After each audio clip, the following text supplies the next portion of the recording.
There are a handful of things Jesus actually told his followers to do after he was gone. One of those was to remember him in the breaking of bread. What if sheltering in place means we aren't able to commune with one another? Hi, I'm Drew, and this is Faith 15.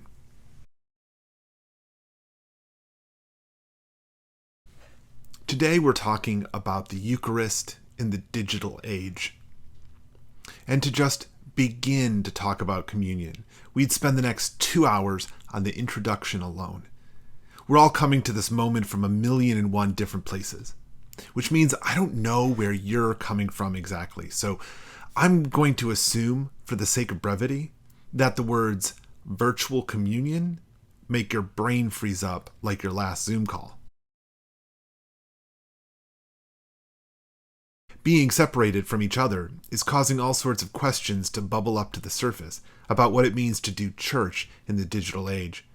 And the truth is, we have enough trouble getting people to recognize that the church isn't the building, it's the people. But that isn't even clear enough for us.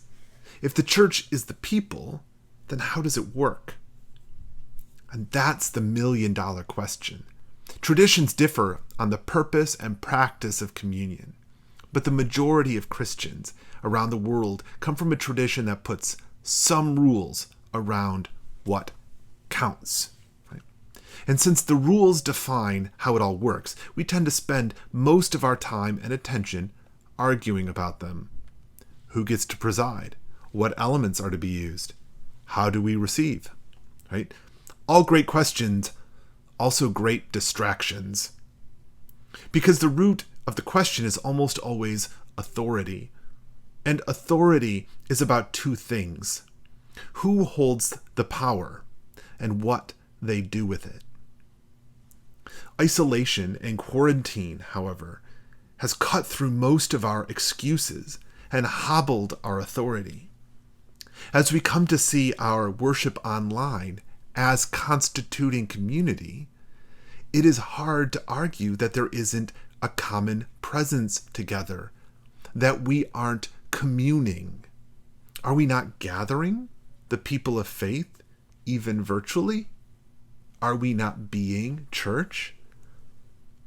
And it is this idea that is devastating the usual picture of communing with others, because it exposes just how dependent our definitions of community, the church, and even communion itself, are dependent on direct material contact.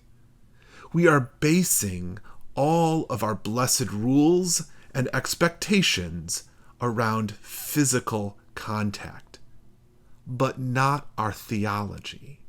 Our theology has always demonstrated a more expansive and generous vision for what it means to gather and commune with other people. That the material eating of the bread is not required for the effectiveness of it. Same with the wine. Even the notion that the people are the church, and that the church is realized, perhaps even materializes, when we congregate in even twos and threes. This idea demystifies and counters the materialist dominance of our thinking. What I'm saying is that how we understand what God is doing in the world is butting up against the rules that we use to contain our expressions of authority. And that is creating a dynamic we have vastly neglected in our broader thinking. Must the priest be in the same room as the host for it to be blessed?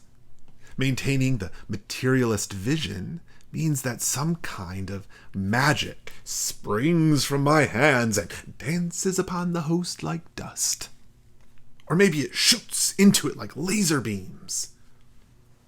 I don't know how this is supposed to work, right? And that's not the point. Most of the church has long abandoned such a view of the Eucharist. But it maintains the need to be in the same room anyway. It's like saying you don't really believe that stepping on cracks will break your mother's back, but you write laws that outlaw the stepping on cracks for, other reasons. At the same time, asking people to gather around their laptops with Triscuits and apple juice and being like, let me zap you through the interwebs, that doesn't make sense either. That could just be the aesthetics. The rules of my church and diocesan directive clearly prevent me from presiding over a virtual communion service. So I'm not advocating everybody go rogue on this. What I'm trying to show is that a really big part of what we take for granted as being necessary for communion is deeply flawed, and the church should better consider it.